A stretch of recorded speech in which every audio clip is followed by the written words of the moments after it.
Hello বন্ধুরা, welcome to my channel. আমি সুশান্ত। আজকের ভিডিওয়ে আমরা তৃতীয় শ্রেণীর রায় ও মার্টিন প্রশ্নবিচিত্রা থেকে দ্বিতীয় পর্যায়ক্রমিক মূল্যায়নের গণিতের 12 নম্বর মডেল সেটটি সমাধান করব। আর ভিডিওটি শুরু করার আগে বলি, চ্যানেলে যদি প্রথম এসে থাকো চ্যানেলটিকে সাবস্ক্রাইব করে নিও এবং বেল আইকনে ক্লিক করে অল অপশানটিকে অন করে দিও। তো দেখো, একের দাগের প্রশ্নগুলি কি বলেছে। নিম্নলিখিত প্রশ্নগুলির উত্তর দাও। কয়েকটা। এই চিত্রটির নাম লেখো। তো দেখো, এই চিত্রটির নাম হলো ত্রিভুজ। ত্রিভুজ। আচ্ছা, কয়েকটা। ফাঁকা দেওয়া রয়েছে ভাজিত 8 সমান উত্তর হয়েছে 25, অর্থাৎ এইখানে কত হবে বসাতে হবে। ঠিক আছে। তো দেখো, এটা যেহেতু ভাগের যে উত্তরটি বের হয় তাকে কি বলা হয়? ভাগফল। আর যে সংখ্যাটি দিয়ে ভাগ করা হয় তাকে কি বলা হয়? ভাজক। আর এইখানে যাকে ভাগ করা হয় তাকে কি বলে? ভাজ্য। তো তোমরা নিশ্চয়ই একটি সূত্র জানো যে ভাজ্য সমান এই ভাজক গুণিত ভাগফল হয়। তাহলে এই 25কে 8 দিয়ে গুণ করে দিলেই কিন্তু উত্তরটি বেরিয়ে যাবে। তো কত হবে দেখো, 25কে 8 দিয়ে গুণ করলে হয়ে যাবে এখানে 200। আচ্ছা, গয়টা দেখো, 17কে 3 দিয়ে ভাগ করলে ভাগশেষ কত থাকে? তো ভাগটা করে দেখে নাও। আমরা প্রথমেই 5 খাওয়াবো, 6 খাওয়ালে কিন্তু বেশি হয়ে যাবে, 3 6 18 হয়ে যাবে। তাহলে 5 খাওয়ালে 3 5 15, বিয়োগ করে দাও 2। বলেছিল কত? যে ভাগ শেষ কত থাকবে? এই যে 2, দেখতে পেয়েছো? তাহলে এখানে হয়ে যাবে 2। আচ্ছা, ঘয়েরটা, 10 বার 10 যোগ করলে কত হয়? 10 বার 10কে যোগ করলে, অর্থাৎ দেখো এরকম 10 যোগ 10 যোগ 10, এইভাবে 10খানা 10কে যোগ করতে হবে। করলে কত হবে? তো যোগ করতে গেলে অনেক সময় লেগে যাবে। তো তোমরা এই 10কে 10 দিয়ে একবারে গুণ করে দিতে পারো। 10 10-এ কত হয়? 100। উত্তর হবে কিন্তু এখানে 100। ওয়াটা দেখো, 18টি জুতো সমান কত জোড়া জুতো? তো 18টি জুতো বলেছে দেখো এখানে, ঠিক আছে। আর জোড়া বার করতে বলেছে, তো এক জোড়া সমান কত হয়? 2টো। তাহলে একে 2 দিয়ে ভাগ করে দাও, তাহলে উত্তর বেরিয়ে যাবে। 2 দিয়ে ভাগ করলে দেখো 9 2 18 হয়। তাহলে 9 জোড়া। বুঝে গেল? এটি হবে 9 জোড়া। আচ্ছা, ছয়েরটা, একটি ষড়ভুজের বাহুর সংখ্যা কত? ষড়ভুজ বলেছে, ষড়ভুজের বাহুর সংখ্যা 6টি। ছয়েরটা দেখো এবার, 50 থেকে 60-এর মধ্যে জোড় সংখ্যাগুলি লেখো। তো এখানটা কিন্তু ভালো করে বুঝবে।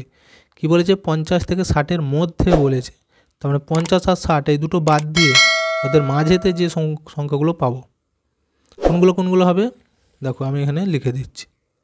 52, 54, 56, 58, এগুলি জোড় সংখ্যা। বুঝে গেছে?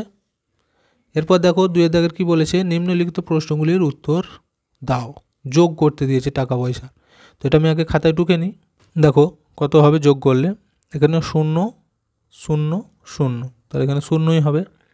আচ্ছা, এখানেতে 5 0 5, তাহলে এই 5 আর এই 5 যোগ করো, 5-এর পর 6 7 8 9 10, কত হচ্ছে 10। 10-এর এখানে 0 লিখব, হাতে আমরা একটা রেখে দেবো। এইদিকে দেখো এবার 5 আর ওই হাতের 1 নিলে হবে 6। 6-এর পর 5 গিট, 6 5 7 8 9 10 11, তাহলে 11-র 1 হাতে আবার 1 রেখে দাও। 2 আর এই 1 নিলে হবে 3, 3-এর পর 2 গিট, 3-এর পর 4 5, তাহলে এখানে হয়ে যাচ্ছে 5। তাহলে কত হলো? 51 টাকা। এখানে দেখো পয়সাটায় কিন্তু কিছু নেই, তাহলে মোট উত্তর হচ্ছে শুধু 51 টাকা। ক্ষয়েরটা দেখো গুণ করতে দিয়েছে, 3 5-এ 15-র 5 হাতে 1, 4 5-এ 20 আর 1 নিলে হবে 21, 21-এর 1 হাতে থাকবে 2, 5 1-এ 5 আর এই 2 যোগ করলে হবে 6 7, তাহলে উত্তর হচ্ছে 715। নির্ণয় গুণফল 715। আচ্ছা, এরপর গয়টা দেখো কি বলেছে, পুকুরের পার বাঁধানোর জন্য 7 জন মানুষকে কাজে লাগানো হয়েছে। প্রত্যেককে 135 টাকা দেওয়া হলো, তাহলে মোট কত টাকা দেওয়া হলো? কী বার করতে বলেছে? মোট কত টাকা দেওয়া হয়েছে। তো যে 7 জন লোক কাজে লেগেছে তাদেরকে কত করে দিচ্ছে? 135 টাকা করে, মানে 7 জনকেই কিন্তু দেওয়া হয়েছে।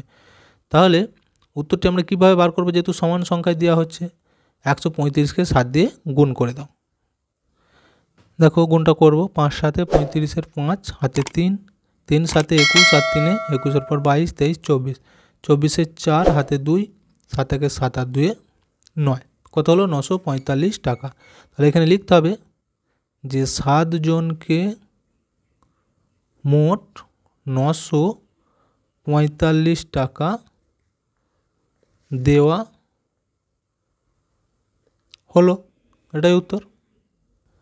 ঘয়েরটা দেখো কি বলেছে, 821টি মাছ 8টি বাক্সে সমান সংখ্যায় রাখলে প্রতিটি বাক্সে কতগুলো থাকবে আর কতগুলো মাছ বাক্সের বাইরে থাকবে। তো দেখো সমান সংখ্যায় বলেছে, সমান মানেই ভাগ করে দেবো। 821কে 8 দিয়ে ভাগ করে দাও। দেখো ভাগটা যদি করা হয়, প্রথমে একটা সংখ্যা ধরলে 8, তাহলে 8 আছে, 8 1-কে 8 মিলে গেল। আচ্ছা 2টা নামাবো, 2টা দেখো 8-এর থেকে ছোট হয়েছে, তাহলে আরেকটি সংখ্যা নামিয়ে দেবো 21। এবার কাজ হচ্ছে দুটো সংখ্যা একসাথে নামলে কী করবে, এখানে একটা শূন্য খাইয়ে দাও। এবার দেখো 21, 8-এর ঘর নামতা কোনো, 8 1-কে 8, 8 2 16, 3 8-এ 24।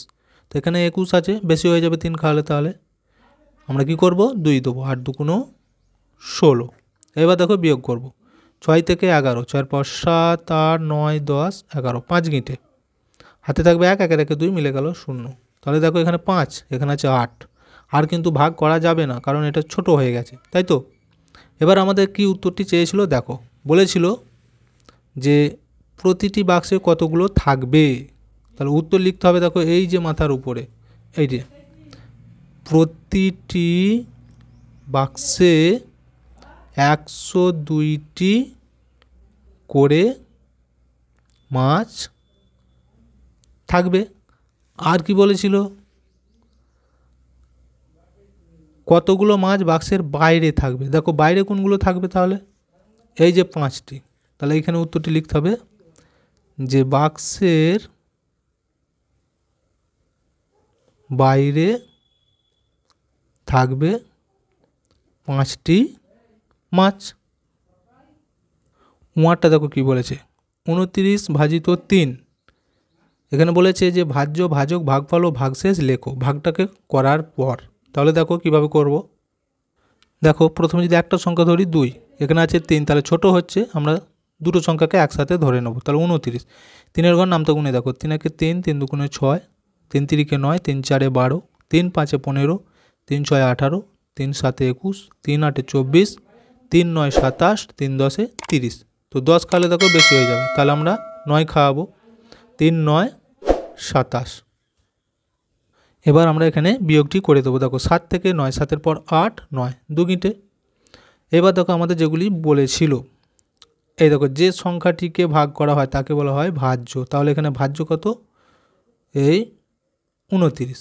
আচ্ছা মাথার উপরে যেটি উত্তর বেরিয়েছে এটাকে বলা হয় ভাগ ফল। আচ্ছা নিচে দেখো যেটা অবশিষ্ট রয়ে গেল এটাকে বলা হয় ভাগ শেষ, মানে কত 2টা। আর যে সংখ্যাটি দিয়ে ভাগ করা হয় তাকে বলা হচ্ছে ভাজক, এটা হচ্ছে ভাজক। তো দেখো তাহলে আরেকটি সেট আমাদের কমপ্লিট হয়ে গেল। তো ভিডিওটি এখানে শেষ করছি। ভিডিওটি যদি ভালো লাগে অবশ্যই একটা লাইক দিয়ে দিও এবং শেয়ার করে বন্ধুদেরকেও দেখার সুযোগ করে দিও।